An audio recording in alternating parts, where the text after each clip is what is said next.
Hello प्यारे बच्चों, नमस्कार। मैं विराम फिजिक्स की क्लास 11th में चैप्टर वृत्तिगत स्टार्ट है, जिसमें लेक्चर नंबर 6 आपने बड़ी अच्छी तरह से सीखा है।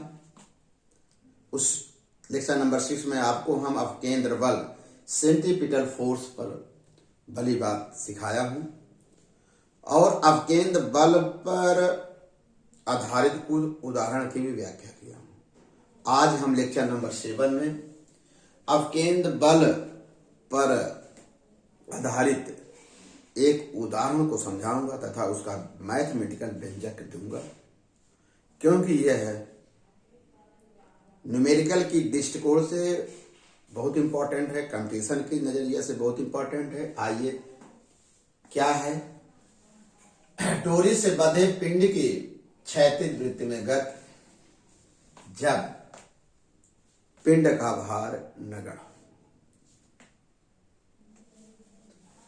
Motion of a body tied to a string in a horizontal circle when weight of the body is not negligible conical pendulum शंकुलोलक।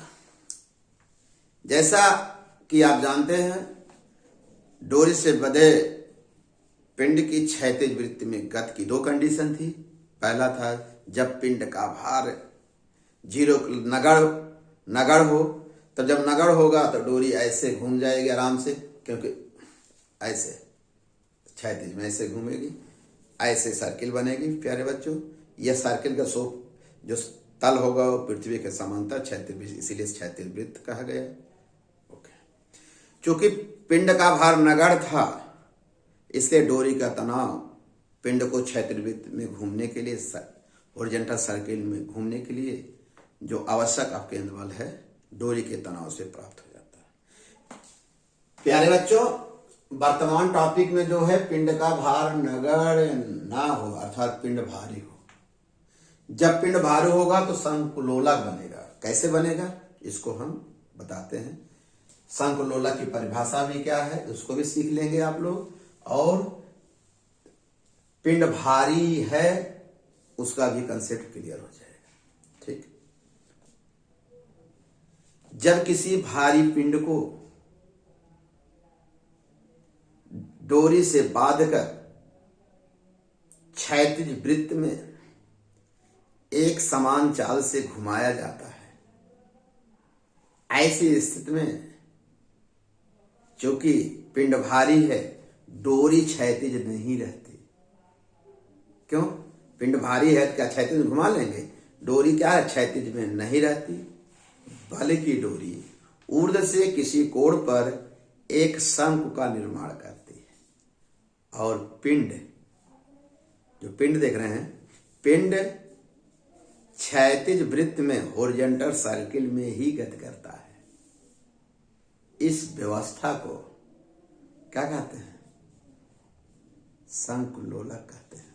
शंकु बढ़ रहा है ना, ऐसे गति कर रहा है ना पिंड क्षैतिज वृत्त में है, और चूंकि डोरी ऊर्ध्व से किसी कोण पर है तो एक शंकु का निर्माण हो रहा है, इसीलिए इसे शंकुलोलक कहते हैं। आइए बेटा, शंकुलोलक का आवर्त क्या, काल क्या है, इसके लिए एक सूत्र का निगमन करें।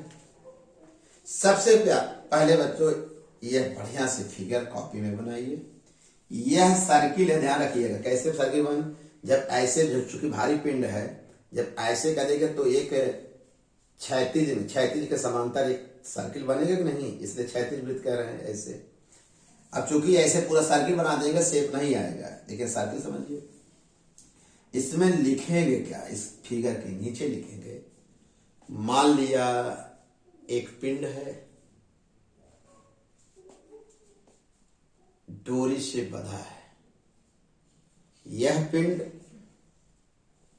आर त्रिज्या के वृत्ति पथ पर एक समान चाल v से गति कर रहा है, और यह डोरी ऊर्ध्व से थीटा कोण पर है। ऐसी स्थिति में डोरी की माने पथ की त्रिज्या r बराबर l sin थीटा होगा। कैसे होगा ये देख लो। एक समकोण त्रिभुज होगा, यह 90 डिग्री बनेगा, यह डोरी की लंबाई L है, कोण की सामने भुजा लंब होगी, यह कर्ण है साइन थीटा बराबर लंब बटे कर्ण, इतना हो जाएगा। R बराबर माने R बराबर L साइन थीटा होगा। कब? जब भारी पिंड ऊर्ध्व से थीटा कोण बनाएगा तो जो पथ की त्रिज्या R होगी वो किसके बराबर होगी? L साइन थीटा के बराबर। अब प्यारे बच्चों देखिएगा, पिंड पर कार्य दो बल होंगे, एक तो पिंड का भार जो ऊर्ध्वाधर नीचे की दिशा में होगा, दूसरा डोरी का तनाव T। और गणित लगा दीजिए तो इस डोरी के तनाव को दो घटकों में बांटेंगे, एक क्षैतिज घटक, तनाव का कौन घटक? क्षैतिज घटक, ये होगा T साइन थीटा, एक होगा ऊर्ध्वाधर घटक T कास थीटा। प्यारे बच्चों, क्षैतिज घटक T साइन थीटा ही इस पिंड को एक समान वृत्तिगत करने के लिए आवश्यक अपकेंद्र बल प्रदान करता है, इसलिए T sine theta equal to mv square by R, जहां m पिंड का द्रव्यमान है, पता है, v पिंड की क्या है? चाल है, सब पता है। ऊर्ध्व घटक वर्टिकल कंपोनेंट पिंड के भार को संतुलित करता है प्यारे बच्चों, इसलिए इसको हम लिख दिए हैं T cos theta equal to mg होगा। ये दो घटक हो। जो इस डोरी का तनाव है उसका एक घटक क्या प्रदान कर रहा है? अब केंद्र बल दे रहा है T साइन थीटा, और ये क्या दे रहा है? पिंड के भार को संतुलित कर रहा है।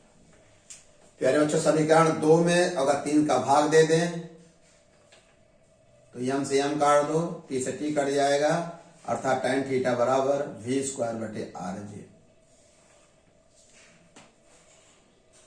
चूंकि उद्देश्य हमारा है जो शंकुलोलक निर्मित हुआ है उसका आवर्तकाल निकालना, इसलिए इस पिंड को एक पूरा चक्कर लगाने में, मान लिया एक पूरा चक्कर में जो समय लगता है उसे आवर्तकाल कहते हैं।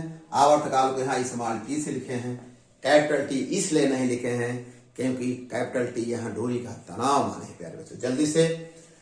और इसलिए आवर्तकाल बराबर एक चक्कर में चली गई दूरी परिध होगी 2 पाई R, चाल v है, इसलिए यहां से इस चाल प्राप्त हो गया v equal to pi R बटे T। समीकरण 5 का मान प्यारे बच्चों 4 में रख दो, 4 में रखने से रख दिए हैं, इसको हल कर दिए, हल करने पर ये वैल्यू प्राप्त हो रही, देख रहे हैं, ये वैल्यू प्राप्त हो गई। अब R का मान समीकरण 1 से रख दो, तो रख दिए हैं, ये समीकरण 1 से ये वैल्यू आ गई। ये जो tan थीटा है प्यारे बच्चों, इसको हम और सिंप्लीफाई कर दिए, साइन थीटा बटे कास थीटा, साइन थीटा से कट गया, यहां से हम T स्क्वायर बराबर ले लिए 4 pi square L cos theta बटे G होगा, T होगा, ये रूट हो जाएगा। अब चूंकि 4 पाई स्क्वायर का वर्गमूल 2 पाई होगा, इसलिए T बराबर शंकुलोलक का आवर्तकाल T बराबर 2 pi under root L cos theta बटे G होगा। प्यारे बच्चों, समीकरण 6 शंकुलोलक के आवर्तकाल का व्यंजक है।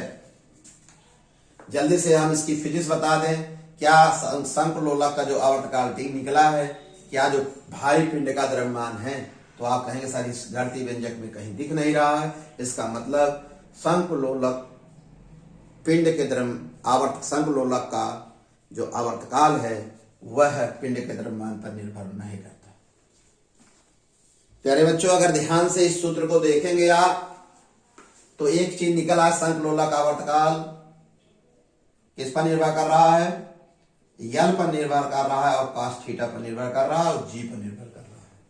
अगर G को नियत मान ले तो शंकुलोलक का आवर्तकाल डोरी की लंबाई पर निर्भर कर रहा है और कास थीटा पर निर्भर कर रहा है। अगर प्यारे बच्चों एक नियत लंबाई के लिए कास थीटा के बारे में विचार करें तो जैसा कि आप जानते हो, कास 0 cos 0, cos 30, cos 45, अर्थात कोण का मान जैसे जैसे बढ़ता है वैसे वैसे cos थीटा का मान घटता जाता है। देख लीजिए, क्योंकि cos 0 का मान 1 होता है और इसका मान कितना होता है, √3/2, 1 से कम होगा, इसका होगा 1/√2। जैसे जैसे cos थीटा का मान घटेगा अर्थात कोण का मान बढ़ेगा, कोण का मान बढ़ेगा तो इसका मतलब पिंड का वेग बढ़ेगा। देख लीजिए, जब स्पीड ज्यादा होगी तो क्या होगा, थीटा का मान क्या होगा, बढ़ता जाएगा। थीटा का मान बढ़ेगा तो cos थीटा का मान घटेगा। जब cos थीटा का मान घटेगा तो टाइम पीरियड क्या होगा, पूरी वैल्यू या तो कांस्टेंट, cos थीटा का मान बढ़े माने cos थीटा का मान क्या होगा, घटेगा। कब, जब कोण बढ़ेगा तब। तो आवर्तकाल भी क्या हो जाएगा, कम होगा। अगर टी टेंस, माने एक केस क्लियर हो गया। अगर थीटा टेंस टू 0 हो प्यारे बच्चों, ये क्लियर होगा ना। अगर cos थीटा का वैल्यू कब घटेगी, इसी पर निर्भर कर रहा है। जब थीटा का मान क्या होगा, बढ़ेगा। कब बढ़ेगा, जब पिंड का वेग क्या होगा, अधिक होगा। तो ऐसी परिस्थिति में क्या होगा, टाइम पीरियड क्या होगा, घट जाएगा। टाइम पीरियड घटने मतलब जल्दी से क्या हो जाएगा, जल्दी से चक्कर लगा देगा भाई, तभी तो अच्छी बात है, क्लियर हो गया। Theta equal to, theta tends to 0 ले लें बेटा, तो cos थीटा का मान 1 होगा। ऐसी परिस्थिति में जो अब ये ऐसी परिस्थिति में देख रहे हैं, थीटा 0 रहने से क्या हो रहा है, t इक्वल टू 2.L/g, जो प्रयोगशाला में हम लोगों ने सरल लोलक की तरह हो जाएगा। ये क्या हो जाएगा, सिंपल पेंडुलम हो जाएगा। अब शंख लोलक नहीं रहेगा बल्कि सिंपल पेंडुलम हो जाएगा। कब, जब थीटा टेंस टू 0, मतलब यह पिंड क्या हो, यही अपने स्थान पर ही रहे।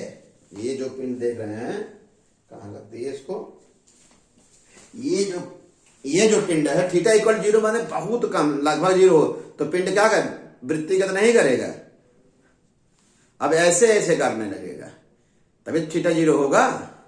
तो और बहुत ज्यादा भी नहीं, बहुत पास ही पास एकदम। ऐसी परिस्थिति में प्यारे बच्चों ये क्या हो जाएगा, सिंपल पेंडुलम, सरल लोलक हो जाएगा। ये कंडीशन क्लियर हो गई। और बेटा थीटा का मान कभी 90 नहीं होगा। अगर 90 होगा cos 90 का मान 0 हो जाएगा, टाइम पीरियड 0 हो जाएगा। ठीक, चक्कर ही नहीं लगाएगा, इसलिए थीटा का मान कभी 0 नहीं होगा प्यारे बच्चों। आइए जल्दी से, अगर आप कोई पूछे 1 मिनट में जल्दी से हम बता दें कि डोरी का तनाव कैसे ज्ञात किया जाएगा। समीकरण 2, 3 को स्क्वायर करके जोड़ दो। जल्दी से हम बता दें प्यारे बच्चों, t² sin² theta plus t² cos² theta equal to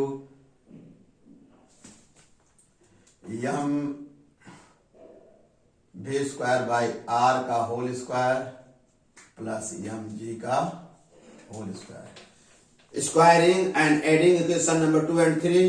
तो यहां से सीधा हम t² कॉमन कर लेंगे, sin² थीटा प्लस cos बराबर 1 हो जाएगा। और t बराबर डोरी का तनाव, t बराबर √mv²/r का होल स्क्वायर प्लस mg का होल स्क्वायर। इस फार्मूले से न्यूमेरिकल में डोरी का तनाव मालूम होगा। जब ये सब वैल्यू ज्ञात रहेगी तब ये समीकरण बना दीजिए इसको 7। ओके प्यारे बच्चों, आज हम शंख लोलक पर अच्छी तरह से चर्चा किए, या यह कह सकते हैं डोरी से बंधे पिंड की क्षैतिज गति जब पिंड का भार नगण्य न हो, अर्थात जब पिंड भारी हो, शंख लोलक क्या है, अच्छी तरह से चर्चा हुआ। इस पर नोट्स बना लेना। ओके बेटा, धन्यवाद।